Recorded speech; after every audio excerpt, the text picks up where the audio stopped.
കേരളത്തിലെ സ്വകാര്യ ബസ് മേഖല വലിയൊരു പ്രതിസന്ധിയിലാണ്. പ്രിയദർശിനി പദ്ധതിക്ക് പിന്നാലെ വരുമാനം ഇടിഞ്ഞതോടെ കോഴിക്കോട് കളക്ട്രേറ്റിന് മുന്നിൽ ബസ് ഉടമകൾ നിരാഹാര സമരത്തിലാണ്. തൃശൂരിൽ 100-ലധികം ബസ്സുകൾ സർവീസ് നിർത്തി. പത്തനംതിട്ടയിലാകട്ടെ നഷ്ടം നികത്താൻ ബസ്സിനുള്ളിൽ പലഹാരങ്ങൾ വിൽക്കുകയാണ് ജീവനക്കാർ. സർക്കാർ ഇടപെട്ടില്ലെങ്കിൽ ഉപജീവനം വഴിമുട്ടുമെന്നിവർ പറയുന്നു. ഈയൊരു സാഹചര്യത്തിൽ പൊതുജനങ്ങളുടെ പ്രതികരണം അറിയാം. പ്രിയദർശിനി ബസ്സുകളിലെ സൗജന്യ യാത്ര, ഇന്ധന വിലക്കയറ്റം, സംസ്ഥാനത്തെ സ്വകാര്യ ബസ് മേഖല പ്രതിസന്ധിയിലാണോ? സർക്കാർ ബസ്സുടമകളെയും തൊഴിലാളികളെയും പ്രതിസന്ധിയിലേക്ക് തള്ളിവിട്ടു. ജനങ്ങൾ പ്രതികരിക്കുന്നു. ബസ്സിനെ സംബന്ധിച്ച് ഒരുപാട് ആൾക്കാർ ജീവിക്കുന്നുണ്ട്.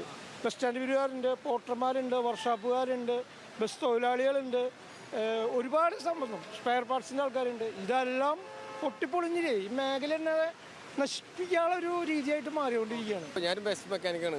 എനിക്ക് പോലും ഒരു പണിയില്ലാണ്ടായിപ്പോൾ ഞാൻ 500 രൂപയ്ക്ക് പണിയുന്ന ആളിപ്പോൾ 100 രൂപയ്ക്ക് വൈകുന്നേരം ഇരുന്ന പണ്ട് പണിയാൻ കിട്ടണില്ല. ശമ്പളത്തുമ്പോഴാണ് വണ്ടിയുടെ ചിലവ് നടന്നു പോകുന്നത്. നമ്മുടെ ചിലവും വണ്ടിയുടെ ചിലവല്ല, വണ്ടിയുടെ മെയിൻ്റനൻസ് പണി നടന്നു പോകുന്നത് എൻ്റെ ശമ്പളത്തുമ്പോഴാണ്. അപ്പം ഞാൻ ഇവിടുത്തെ കഴിഞ്ഞത് കയറ്റിയിട്ടല്ലേ നല്ലത്.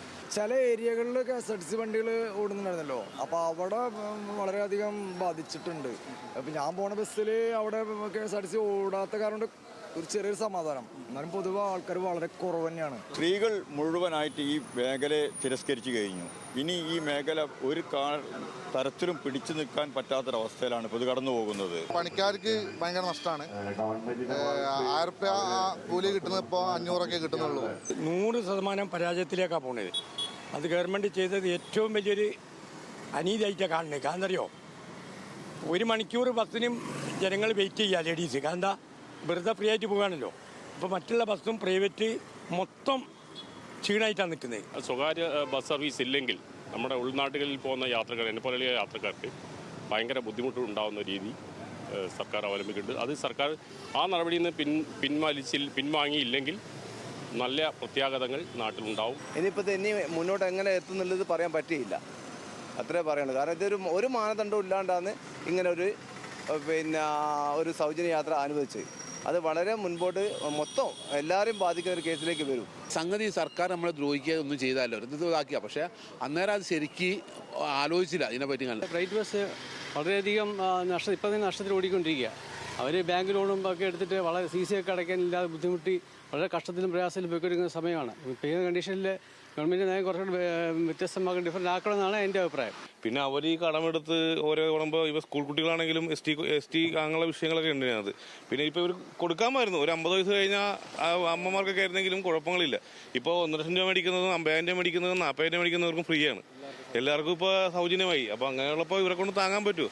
പ്രൈവറ്റ് ബസ്സുകാർ കറക്റ്റ് ഓടിയാൽ ബുദ്ധിമുട്ട് വരില്ല. അവർ ചില സമയത്ത് കറക്റ്റ് ഓടുകയില്ല. കറക്റ്റ് സമയത്ത് ഓടിയാൽ ഇവിടെ കുഴപ്പമില്ല. എന്തെങ്കിലും അവരുടെ ടാക്സ് പോലും കുറച്ച് ഗവൺമെൻറ് അവരെ സഹായിക്കണം. പിന്നെ ഈ സർക്കാർ ജോലിക്കാർക്ക് ഈ ഫ്രീ കൊടുക്കേണ്ട കാര്യമില്ല. ഒരു ഗവൺമെൻറ് ഉദ്യോഗസ്ഥയ്ക്ക് എന്തിനാണ് കൊടുക്കുന്നത്? ഡീസലിന് ഭയങ്കര വില. ഇപ്പോൾ ഫോട്ടോയിൽ തന്നെ 300 രൂപയ്ക്ക് അടിച്ചു കഴിഞ്ഞാൽ 2,900 ഉള്ളൂ. ബസ്സിൻ്റെ കാര്യം നമ്മുടെ കാര്യം പോട്ടെ, ഫോട്ടോക്കാർ പോട്ടെ, ഇച്ചിരി കാര്യമേ ഉള്ളൂ. എപ്പോഴും അടിക്കുമല്ലോ, ബസ്സുകാർക്ക് അതില്ലേ 10,000-4,000 രൂപ അടിക്കുമല്ലോ. പ്രൈവറ്റ് ബസ് ഉടമകളും ജീവനക്കാരും വലിയ പ്രതിസന്ധിയിലാണെന്ന കാര്യത്തിൽ ആർക്കും സംശയമില്ല. പ്രിയദർശിനി മാതൃകാപരമായ ഒരു പദ്ധതി തന്നെ. പക്ഷേ സർക്കാരിൻ്റെ കൃത്യമായ ഇടപെടലില്ലെങ്കിൽ പ്രൈവറ്റ് ബസ് മേഖല തകരും. കേരളത്തിലെ ഏറ്റവും പ്രധാനപ്പെട്ട ഒരു വ്യവസായ മേഖല നാമാവശേഷമാകും. ശ്രീരാജ്, ന്യൂസ് മലയാളം, പത്തനംതിട്ട. സംസ്ഥാനത്തെ വിവിധ ജില്ലകളിലെ ആളുകളുടെ പ്രതികരണമാണ് ഈ വിഷയത്തിൽ നമ്മളിപ്പോൾ കേട്ടത്.